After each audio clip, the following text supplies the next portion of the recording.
How to record audio in Audiate. First of all, open Audiate on your computer. When the program launches, you will see the main interface with a large red record button. Before you start recording, make sure your microphone is properly connected and selected. You can check this by clicking the settings icon and choosing your input device. Next, to begin recording, click the red record button.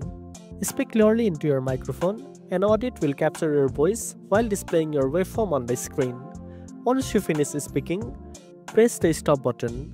Audiate will automatically convert your recording into text and video clips that you can easily edit.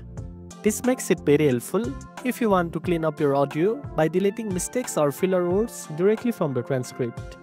You can also play back your recording to check the audio quality. If needed, adjust the volume or silence through the editing tools at the top of the screen.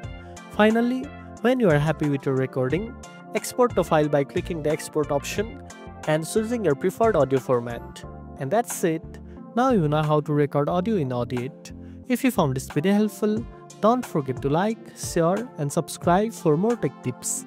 Thanks for watching and I'll see you in the next one.